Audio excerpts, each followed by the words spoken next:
¿Qué tal? ¿Cómo están? Yo estoy encantada de estar aquí nuevamente en esta nueva edición de la serie de entrevistas que estamos realizando desde la Escuela de Gestión Pública para promover y acarrear de alguna manera todas las herramientas, técnicas y metodologías vinculadas a la innovación y ver cómo de alguna forma podemos involucrar este tema tan importante el día de hoy en las administraciones públicas.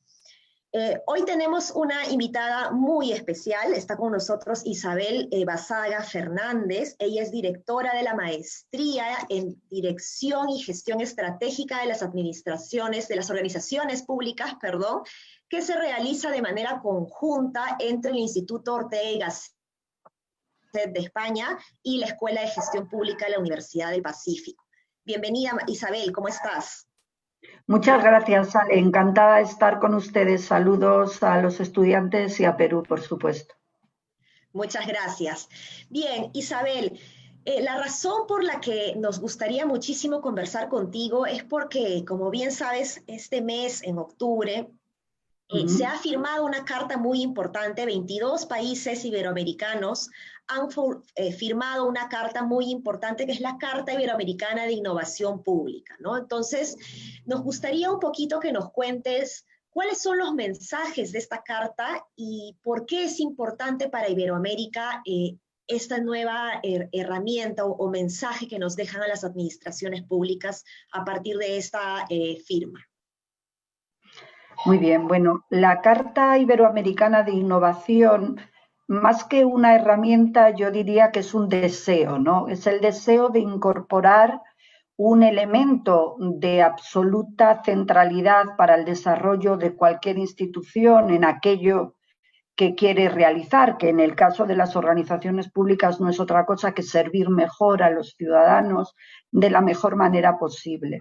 Piense usted que en general las organizaciones públicas, fundamentalmente, podríamos incluso decir los estados, tienen dinámicas internas que son bastante conservadoras, no en lo ideológico, no quiero que me interpreten políticamente, sino conservadoras de procesos, de mecanismos, de racionalidades, lo que podríamos llamar rasgos culturales, modos de hacer las cosas, ¿no? Hay cierta forma de actuar que termina quedándose enquistada en las organizaciones. Uno de los efectos principales que esto tiene es cierta reactividad o cierto rechazo ante cualquier modo o instrumento nuevo, incluso hacia nuevas orientaciones a la hora de plantear el ejercicio de la acción pública.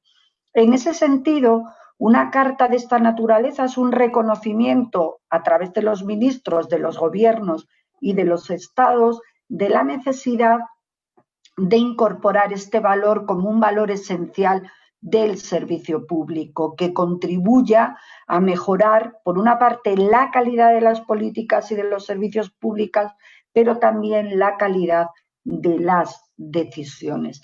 Nos pone sobre la mesa que en la filosofía de gestión de las organizaciones tenemos que incorporar visiones estratégicas y de largo plazo, aumentando la capacidad de estas organizaciones de tener una visión prospectiva.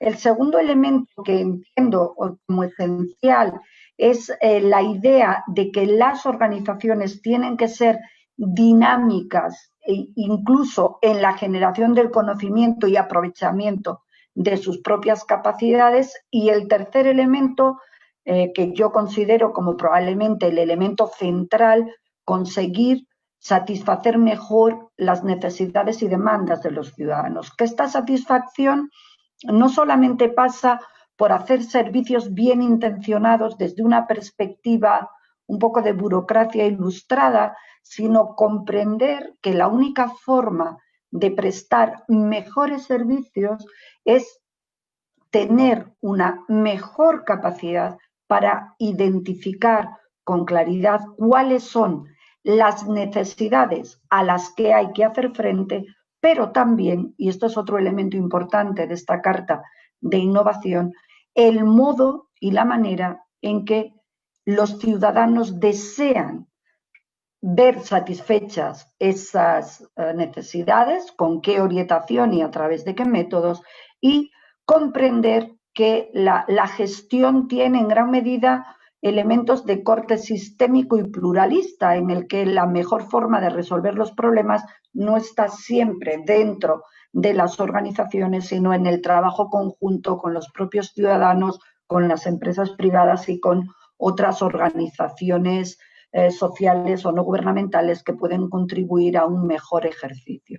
Ese sería un poco la matriz de elementos claves para desarrollar una estrategia de innovación, y en el sustrato de todo esto el no rechazar o no ir a la espalda del cambio y el desarrollo tecnológico, que no pasa solo por disponer de nuevas herramientas que nos permiten ser más eficaces y eficientes, sino también aprovechar la generación de conocimiento, el big data, la inteligencia artificial, para ser capaces de atender mejor.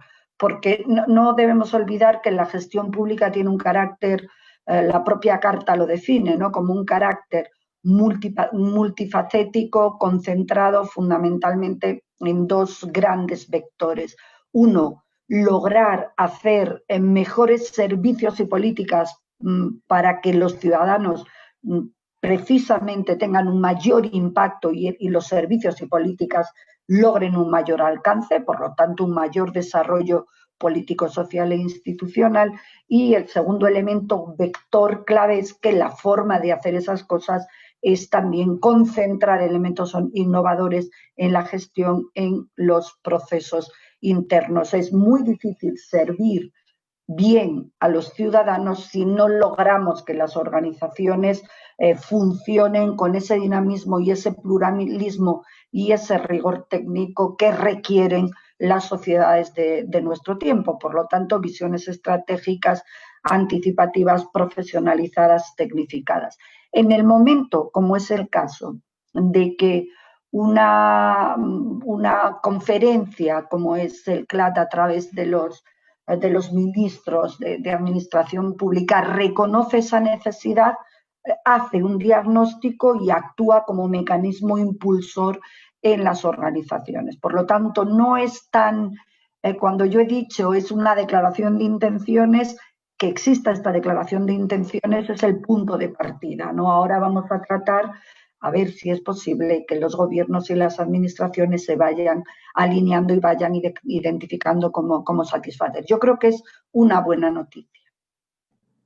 Excelente. Sí, efectivamente, como bien has mencionado, la necesidad de que las administraciones públicas se puedan adaptar a estos cambios aún más acelerados que tenemos hoy en día es sumamente trascendental, y precisamente romper el paradigma suele ser complicado, adaptarse a un cambio suele ser complicado, pero cuando tenemos estos cambios tan acelerados es posiblemente mucho más complicado aún, o puede generar muchos más temores, ¿no? Entonces ahí la carta propone algo bien interesante, tú lo has resumido muy bien, o has dado puntos sumamente interesantes de la importancia de contar con la innovación dentro de la administración pública, pero ellos también mencionan desde una perspectiva inteligente, ¿no? Y un poquito nombrarla de manera inteligente podría ayudar de alguna manera a decirle inconscientemente a los funcionarios públicos: lo que estás haciendo ya no es tan inteligente, ¿no? Ahora necesitamos otras soluciones, otras posturas, otras herramientas, ¿no?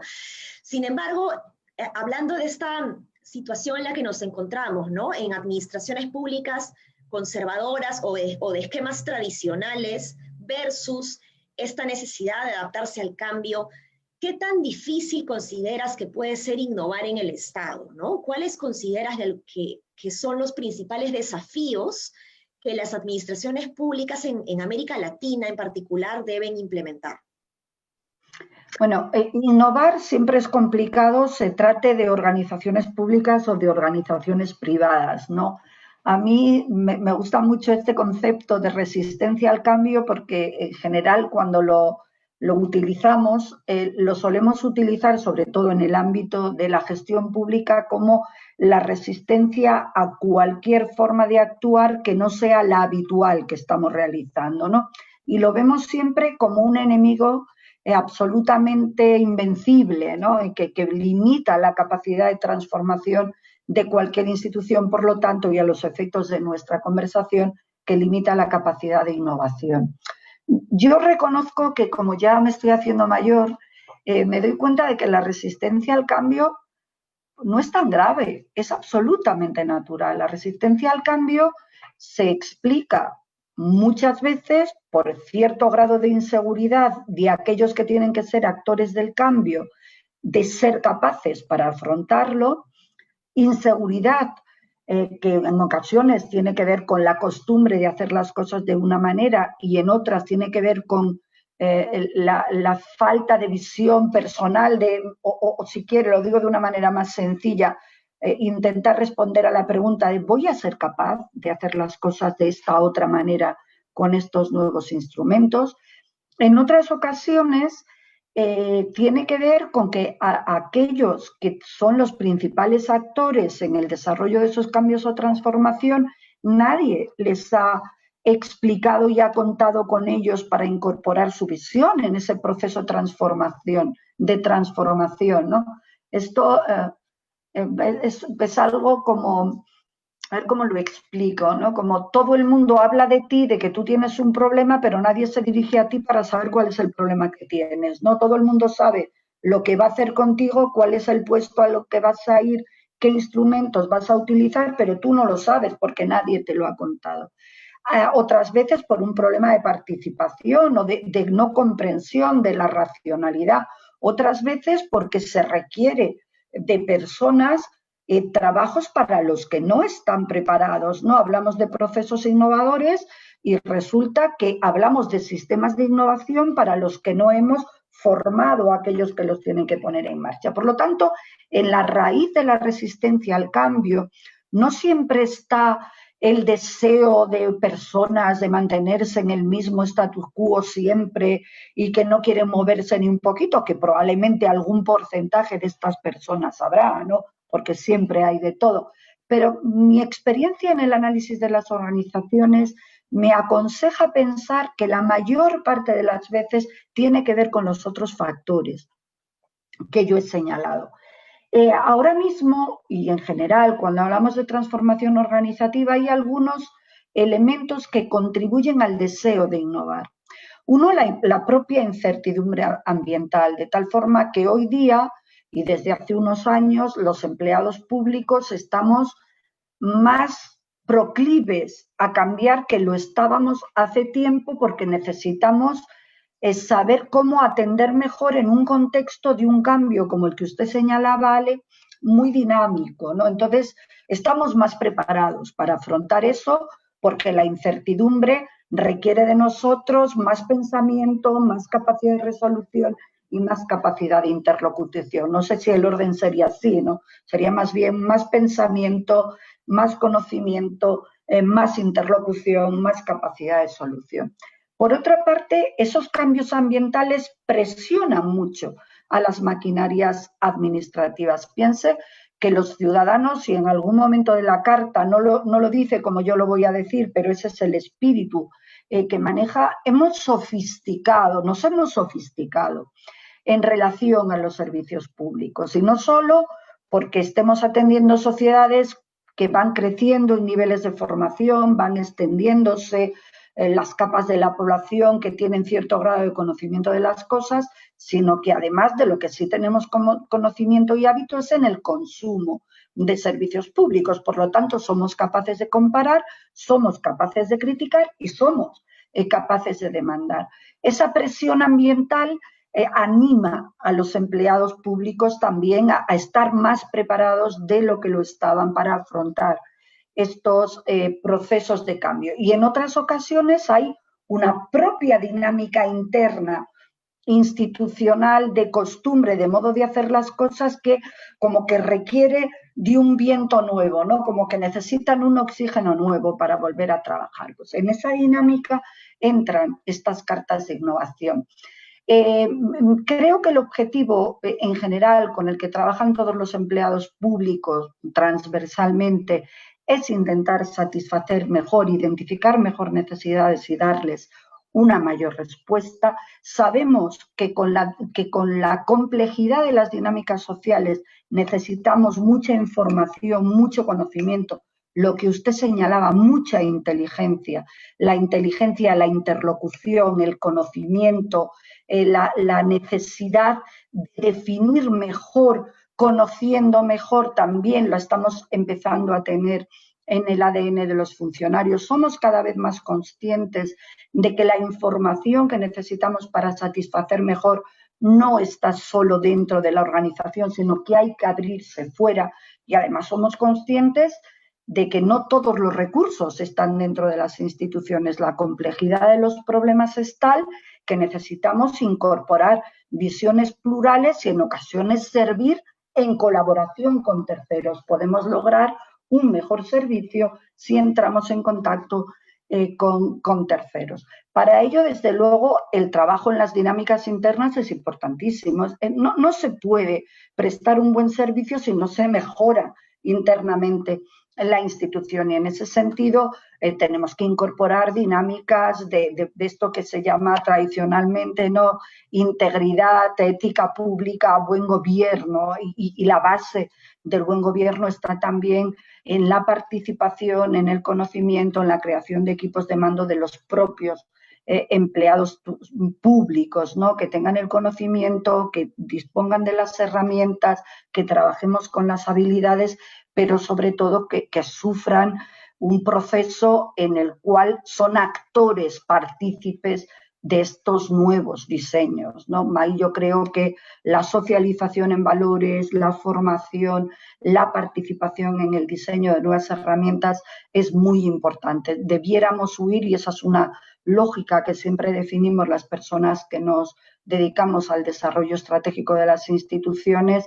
no puede ser una dinámica vertical, ¿no? No podemos pensar que porque yo lo decido las cosas suceden, porque las organizaciones son muy complejas y tú puedes decidir una cosa, pero la realidad no se cambia por decreto, la realidad se cambia por acción, y es imposible que exista acción coordinada e innovadora si no logramos que el actor interno participe de estos procesos, siempre con esa vocación de servicio al ciudadano, incluso sin el propio ciudadano, ¿no? Es que hay veces que pensamos en prestar servicios públicos sin pensar que tiene unos destinatarios que son personas concretas que tienen unas demandas y unas necesidades. Incorporar esta dinámica de interrelación nos ayuda a generar mejor conocimiento, más amplio, más operativo, más pertinente, y desde luego es lo que nos ayuda a ser más inteligente, ¿no? Buenísimo. Esto me lleva a una pregunta que está vinculada a una reflexión que tengo, y es que yo, a lo largo de la experiencia que he tenido dentro de la administración pública, he notado funcionarios públicos que de verdad quieren hacer las cosas bien, ¿no?, que están muy comprometidos y realmente quieren traer cambios para su país. Sin embargo, la resistencia al cambio que ellos mismos tienen es más fuerte que esas ganas de querer hacer las cosas. Hay como una lucha interna en donde uno de verdad quiere hacer las cosas bien, pero a veces esa resistencia al cambio les gana. En esa línea, ¿qué recomendaciones les podrías dar a estos funcionarios públicos que entienden que la innovación es importante, pero que de alguna manera no saben por dónde empezar? Nadie ha dicho que sea fácil, ¿no? Eso, ningún cambio en un proceso administrativo, en una sociedad, en una organización pública, ningún cambio es rápido y es fácil. Necesitan tiempo de consolidación, necesitan tiempo de retroalimentación y tiempo de efecto. Al final, aquí de lo que se trata es de hacer las cosas mejor, generar mayores niveles de confianza.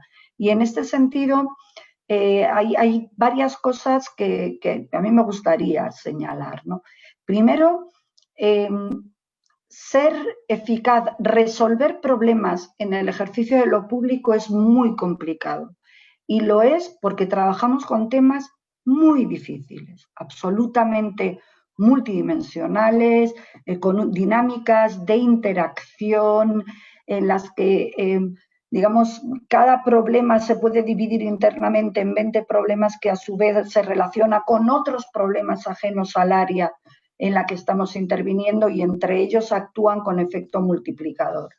Decía un viejo profesor de políticas públicas aquello de que los problemas públicos son como la energía, no desaparecen, se transforman, ¿no? De ahí que sea clave para cualquier empleado público tener esa capacidad y esas herramientas de incorporar rápido las demandas sociales para tratar de ajustar una mejor respuesta. Teniendo en cuenta este escenario, no estamos hablando de algo fácil, no estamos hablando de algo rápido.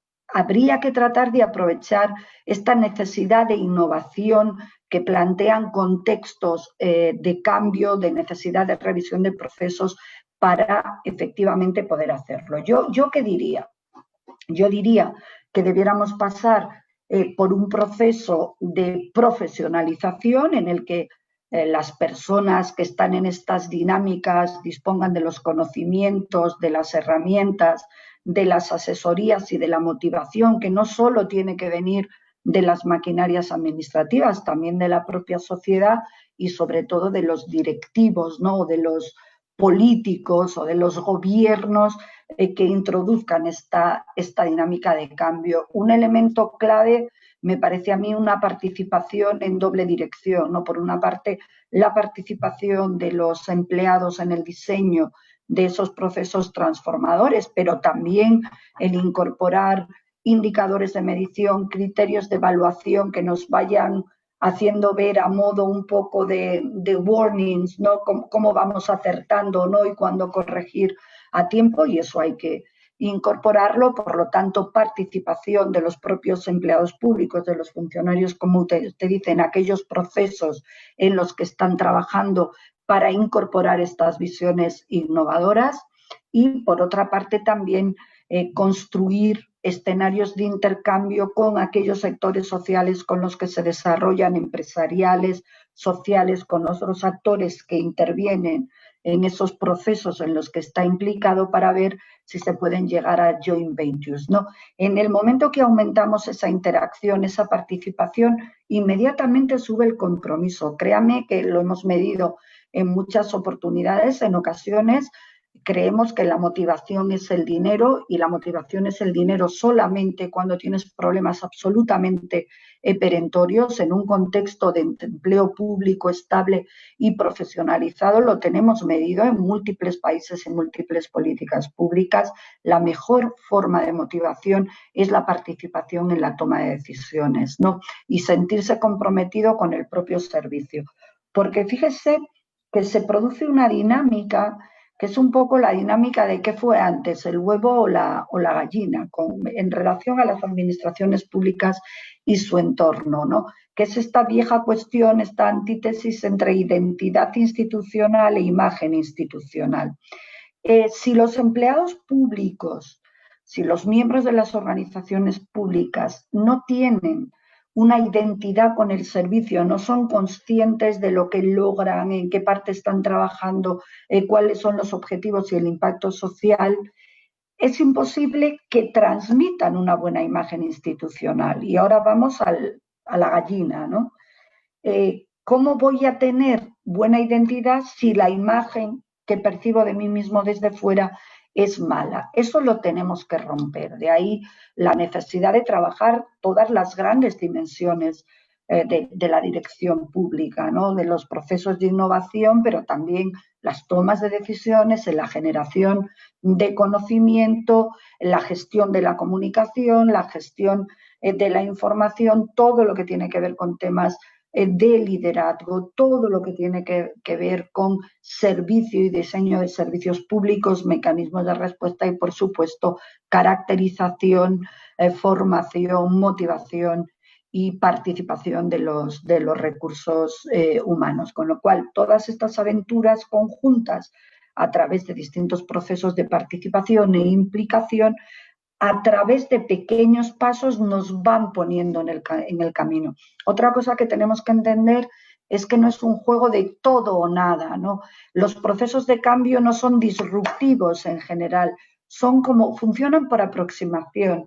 Son pequeñas cosas que nos permiten hacer pequeñas cosas, no es como los peldaños de escalera, ¿no? Yo puedo llegar hasta aquí porque tengo 15 peldaños. Subir de aquí a aquí sin peldaño es complicado, pero si voy teniendo pequeños peldaños de aproximación, voy consiguiendo lograr el objetivo. Y esa es un poco la dinámica que tenemos que trabajar, sabiendo que es un esfuerzo, que no va a ir siempre evolucionando en positivo, sino que habrá momentos de corte, momentos de parada, momentos en que tenemos que volver a arrancar, pero también habrá momentos de saltos absolutamente innovadores, ¿no? Y dramáticos. Y digo, madre mía, lo que hemos logrado en poco tiempo. Claro, para llegar a eso tenemos que pasar por espacios intermedios y no estar como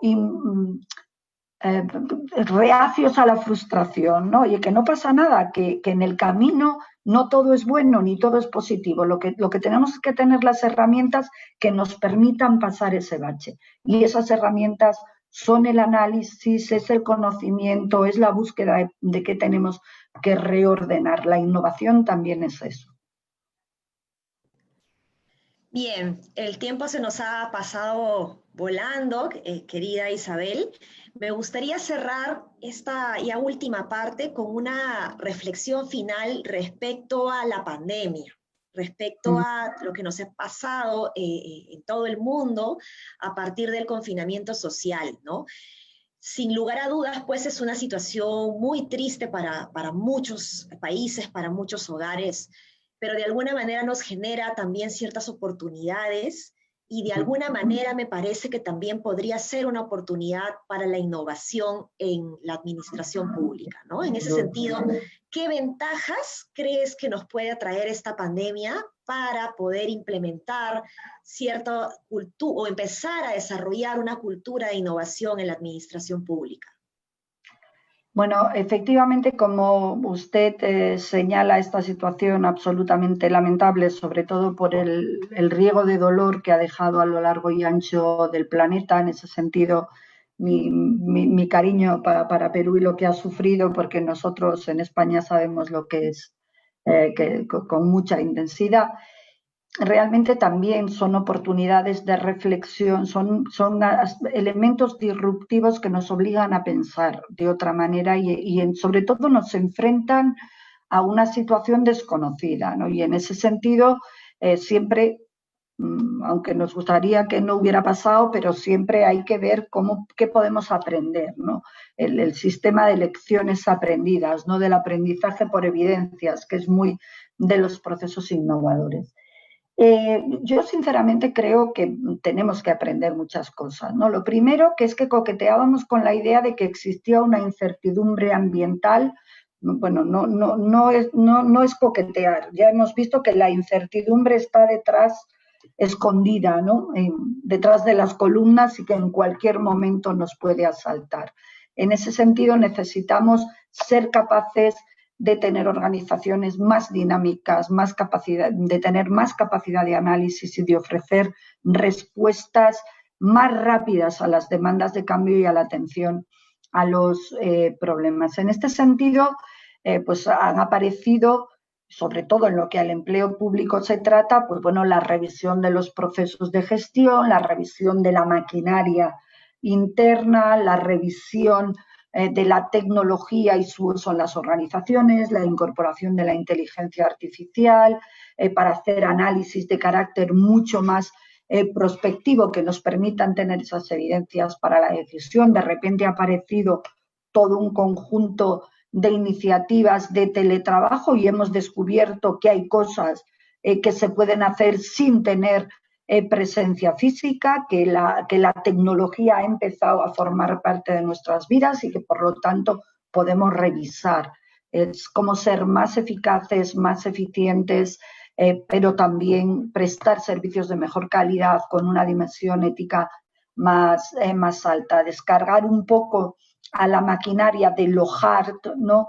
Y empezar a pensar en procesos de servicio en los cuales no nos podemos ver como únicos actores, sino que nos debemos integrar en este entorno social en el que estamos prestando ese servicio para tener estas visiones de carácter más pluralista.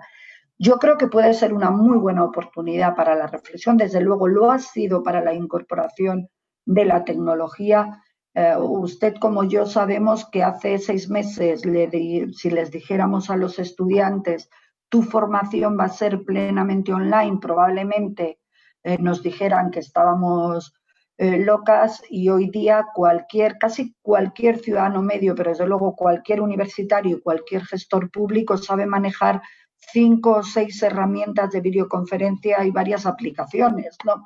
Y esto se ha logrado, por desgracia, porque lo hemos tenido que interiorizar para poder seguir desarrollando nuestra actividad profesional y para poder servir mejor. Por lo tanto, creo que ha abierto escenarios de cambio muy importantes, de revisión de procesos, probablemente nos haya vuelto también mucho más críticos con lo que hacemos, y lo bueno es aprovechar todo ese caudal de conocimiento. Yo creo que uno de los logros más inmediatos es precisamente entender que la inteligencia artificial no es solo tecnología, son también procesos, no son solo equipos, sino formas de ver las cosas y pensar en cómo podemos prestar servicios a través de otros elementos, ¿no? Y con otra forma de interpretar lo que nos ayude a detraer aquellos recursos que podemos necesitar para atender la tremenda problemática social y económica que se nos avecina tras esta desgraciada pandemia. Así es. Bueno, muchas gracias, Isabel. Ha sido muy interesante conversar estos temas. Hemos tenido con nosotros a Isabel Basaga Fernández, directora de la Maestría en Dirección y Gestión Estratégica de las Organizaciones Públicas, que realizamos de manera conjunta desde la Escuela de Gestión Pública de la Universidad Pacífico y con el Instituto Ortega y Gasset de España. Muchísimas gracias, Isabel. Muchísimas gracias a todos los que nos han seguido el día de hoy. Los invito, por favor, a que puedan compartir este video, puedan decirle a todos sus colegas funcionarios públicos que nos sigan, porque desde la Escuela de Gestión Pública justamente estamos aprovechando esta circunstancia que se nos ha presentado para poder promover cada vez más conocimiento y poder llegar a funcionarios públicos a nivel nacional. Muchas gracias. Gracias a vosotros por la iniciativa. Saludos a todos.